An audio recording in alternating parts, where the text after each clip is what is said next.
Hi, everybody. I think we've got some folks in here now. I'm not sure how to even tell who is joined yet. But if you're here, then please send a chat. Let me know you're here. I'm excited to talk about how I have gone about finding cold leads on LinkedIn and booking appointments with literally hundreds of them. So, hey, Morgan. Hey, Alina. I'm excited to have you guys here. Please also, you see my my connection, my LinkedIn link in the chat. So please send me a connection request. I'd love to connect with you and hear your stories on LinkedIn. So I'm Candance Edelen. I am the CEO of Propel Growth. And I'm going to tell you a little bit of a story about how I came to this approach for using LinkedIn. So back in 2000, I and a partner of mine who's like this technological genius started a company in the financial technology sector. And I was the commercial side of it, not the technology brilliance. But because of what we were doing, it was pretty industry leading, kind of a category creating space. He and I co-founded that business. And then in 2005, co-founded another business. And we were able to establish a bit of a name for ourselves in a very small niche in the financial services industry. And at the time, I was, it was hard to sell that. But over the years, we kind of established a pretty solid network in that space. And because we were doing something that was fairly industry leading, I was able to establish a name where I was being able to get things published as a thought leader and getting opportunities to speak at conferences.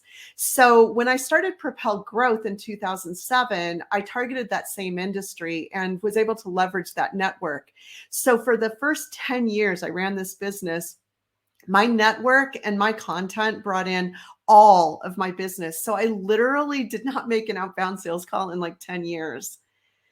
And isn't that kind of the dream? I mean, wouldn't we all like to be able to bring in business without making any cold calls or a lot of outbound sales efforts?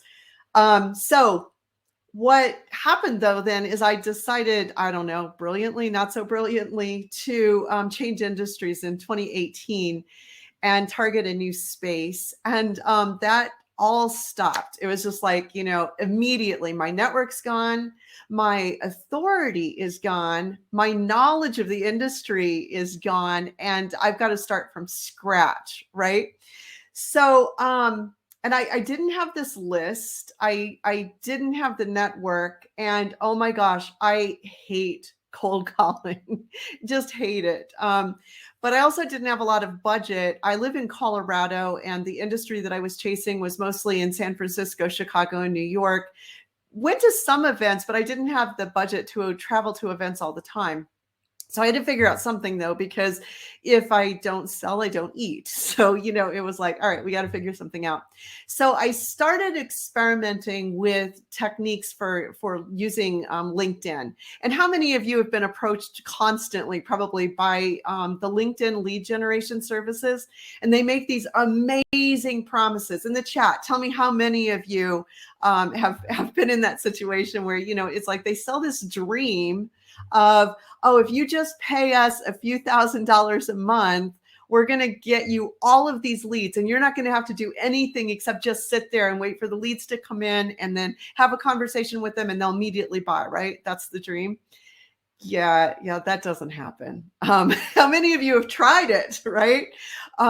So I did try it. I actually looked at about 12 of them. And one of my clients was interested in hiring one. So I was able to kind of leverage their budget to test the methodology. And, you probably have seen this and have experienced it. It's like their methodology is, I'm going to send you a connection request. It's probably going to be kind of vague. And then once you connect, I'm going to send you content, right? You must be interested in my content since you connected with me. And so I'm going to send you content. And then in another week, I might send you another article. And then in another week, I'll send you another article. And oh, since you're so interested in all of this content I'm sending you, you must also be interested in buying my stuff. So let's book a meeting. And so they called it like, it's like you do the connection request, content drop, content drop, content drop, and then hard ask. So we're deploying this for one of my clients, and I'm driving all of the content. I had been working with this client for like 6 years, so I really knew their messaging, and I was the one driving the messaging for it. And then meanwhile, over here, I'm trying to implement the same thing on my own. So over the course of 6 months over here, we are not getting much accomplished. It's like we got a lot of connections, but the people weren't taking meetings like we were hoping. So I think over the course of 6 months, about $21,000 invested in this project for this client, we got about 6 meetings, and 4 of them were like with vendors. They weren't even qualified. Did get a couple of leads that entered the pipeline. One of them was really too small and got disqualified, and the other ended up not buying. So we didn't have much of an outcome from it. I mean, some people will say, okay, you got 2 leads. It's, I think the deal size was probably around $200,000. So is it worth it to spend $10,000 per one of those leads? I don't know. You tell me in chat, is that worth it? For me, I don't have the money to do something like that. So I'm watching what's going on my side and what's happening here. And I'm trying it over here. And I tried these methods, it's like, okay, connection request, content drop, hard ask. And that wasn't working. So after 2 months, I stopped doing that and started taking a different approach where I engaged with them and made that connection request a lot more personal. And I started going for the meeting in the first message after they connected. That actually started getting me some significant results. I started booking meetings with, like, at the end of it, I calculated it out. I booked 125 meetings doing that. And it was about 35% of the people who actually engaged with me conversing back and forth in LinkedIn. So my hard numbers on that were I got 500 new connections. 355 of those new connections engaged with me through LinkedIn Messenger, and 125 of them booked meetings. Not all of them were going to be qualified leads yet, because I don't know where they are in their buying process or even if they have a need when they book that first meeting. But 27 of them did turn out to be leads. And in that first 6 months of trying this out, I closed $438,000 worth of business. Now, not in that first 6 months. I mean, you got to go through a buying cycle, right? So it took about 18 months to get that business. But for a 2-person firm, that's not bad revenue. So I looked at that and I'm like, this is really cool. And started to kind of refine my process over time to figure out what was working and what wasn't working. So that first route that I did, the way that I landed on this approach was, and this is a great question, Manar. What I did was I would send them a connection request and I would mention a trend. So I was targeting a really small niche. And I think that that's one of the keys to being effective on LinkedIn. Well, I mean, any kind of outbound outreach. The tighter the niche, the more effective you can be with your research, and you can send messages that are going to be super relevant for them. So I was targeting commercial real estate technology. And I was interested in what were the trends around having commercial real estate participants invest in tech. I was aware that there were some new trends going on around data-driven decision-making. And so what I did was I asked them, great question, Dhruv, I'm not sure I said your name right, but I will come back to that on the connection limits. So what I did was I would mention in my connection request this trend toward data-driven data-driven decision-making. And then once they accepted the connection request with me, I mentioned in my connection request that I was doing some research in that space. And then I would also mention something in their profile that connected to that based on what they're doing in that space. So then once they accepted my connection request, I would send them a message asking if they would be interested in getting acquainted with me and talking about some of these data-driven trends. And I see Alina asking the question about, what company size. This was everything from, I think the largest company I went after was RealPage, and that's a multi-billion-dollar company, I believe.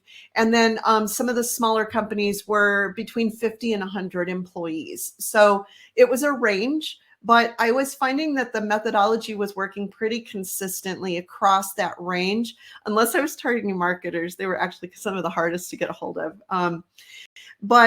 So then what I did was I would have a conversation with them, or try to get a conversation with them to talk about their take on these data-driven trends. So what I would do then is I would plan my conversation around having, mentioning the trend, mentioning some of the research, and then asking them 3 really pointed questions about how is this trend, what's their opinion of the trend, how's it affecting their business, and how is it affecting them personally. That allows me to kind of do a nicely couched discovery process with them to see if there's any business needs that they're having that I could help them with, but also I was taking a lot of notes about their perspective on the trends. So after I had like 4 or 5 conversations, and the first 4 were hard to get, but after I got 4 down, I started reaching out with person number 5 saying, hey, I just had conversations with 4 other people about their perspective on these trends. I'd like to share with you what they had to say and get your opinion on it. And that started getting me meetings even easier. So by the end of that process, I was booking meetings with about 35% of the people I was reaching out to. Now, in the last year or so, I started teaching this to some of my clients and built a masterclass to teach it also. So there's like an on-demand course you can take that I offer. And one of the things that I've started to realize in terms of refining this process is that if I set the expectation in the connection request that I want to get acquainted with them, then the response rate on booking a meeting started to jump up, and I literally doubled it. So I am now getting meetings with 71% of the people that I ask to meet with me, because I set the expectation in the connection request. Now, one of the keys on this also is that when I send that connection request, it's super, super relevant for them. So I'm doing a little bit less of the trends research now and moving a little bit more into things that are more specifically relevant to the person based on what I'm seeing on their profile, and having conversations along those lines. But I am looking for things based on their activity, based on something on their profile, and based on what I can offer to start a conversation with them. Now, the question was asked, I will give you the information, Will, on how to get that course, but the question was asked about the 100 connection request limit. So LinkedIn in May established a rule that you can, if you're a premium account holder, you can only send 100 connection requests a week before you risk being locked out of LinkedIn. And if you get locked out 3 times, you can be permanently banned from LinkedIn. So this is a serious issue that you have to be careful of. What I found is that if I am doing a lot of research on that person and spending the time with them, and I have like a whole other full-time job, so I can't like do this 8 hours a day, I really can't send more than 10 to 20 really well-framed connection requests a day. So if I send 20 a day over 5 days, that's going to get me to my 100. And that's what I would recommend that you do, no more than 20 a day. Now, if you're on a free account, I'd actually bring that even down further to no more than 3 to 5 a day. But honestly, I mean, if you're converting a lot of these meetings into, or a lot of these connection requests into meetings, then you don't need a massive volume to get the number of meetings. So now a question, Brant, I hope I said your name right, about bear profiles. I do deliberately look for profiles where people are pretty active. I look at their activity. I look at how many connections they have. If I really need to go after somebody who's not very active on LinkedIn, I'll take exactly the same approach and use email and phone to go after them. Personally, I find plenty of leads on LinkedIn, so I don't need to resort to those efforts. But if you can't, if the person that you're trying to target isn't super active on LinkedIn, then yeah, I would actually go after them through additional channels. Peter mentioned, crap, I target the VP of marketing. Yeah, they're actually kind of hard to get a hold of. And I think it's because as marketing people, we're getting pummeled. So the way that I approached that was I worked around them. CEOs, heads of sales are easier to get to, and also people lower in marketing. So come at that VP of marketing from different angles and you'll be able to find them. In the question Matthew asked about, do I reference the people I've recently had meetings with? If they're connected to the person that I recently had a meeting with, yes. In fact, just a couple of weeks ago, I connected with one guy who I noticed was also connected with another guy locally here in Fort Collins, Colorado, where I live. And so I asked them if they knew each other. Not only do they know each other, they're friends. So instead of trying to do a meeting over Zoom with them, we met at a local brewery. Fort Collins is famous for our breweries. And so we actually met and had drinks, and that was a blast. That's a much more fun way to do it than Zoom, honestly. But yes, I do make that connection. Victor asked, how much time do I spend on research? I spend maybe 10 minutes on a profile to figure out a way to connect with them. When I first got started, that took longer. And Victor, if you target a niche, you're going to be better off because you'll know some of the trends. You can research the trends for the niche, and then you can look for hooks on their profile, and it's just a lot more efficient. Let's see here. CRO and CEO. Yep, trying that. Peter, I don't have as much trouble reaching them for smaller companies. Now, I wouldn't even try with the CEO of $1 billion company. I would work into the organization at lower levels. Alina, thank you for your thoughts. Question, do you get permission of the clients to use their name?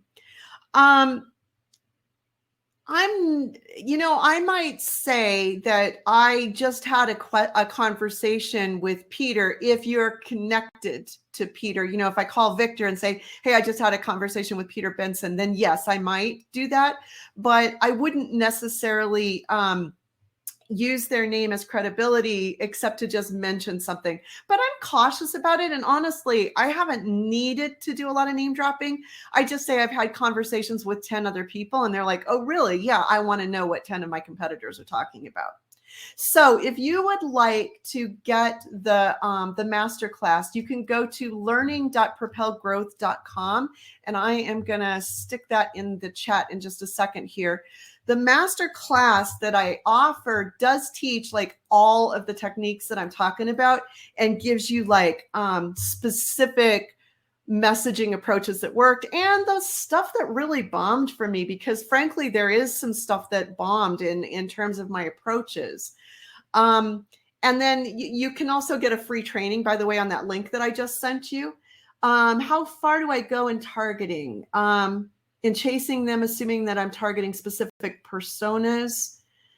Victor, why don't you send me a connection on LinkedIn and ask me that question? I need to think a little bit about what you're saying. But in terms of persistence and annoying people on LinkedIn, please don't spam people. Don't use a bot. Bots don't work. So generally, if I'm really trying to get a hold of somebody on LinkedIn and they're not responding to me, I'm going to take it off LinkedIn and try sending them an email or connecting with them on another social channel rather than just spamming them over and over again in LinkedIn. Now, I will go back to them over time. There's this guy, Rob. He is the co-founder. Actually, he's the founder of like 7 different companies in the commercial real estate tech. And I was trying to get a hold of him and having trouble reaching him. So I went to him from different routes. And then I started sending him content that I thought was interesting if it was super, super relevant to him. Eventually that worked. It took about 10 months to get a meeting with him though. But he's actually become a friend since then. So you can be persistent and it works. Please send me a connection request. I want to hear from you guys. So look me up. I'm Candance Edelen. I'm going to put the spelling in here in the chat. So you can find me if you look for that spelling, but please find me on LinkedIn, send me a connection request. I would love to talk further with you. Thanks for joining us.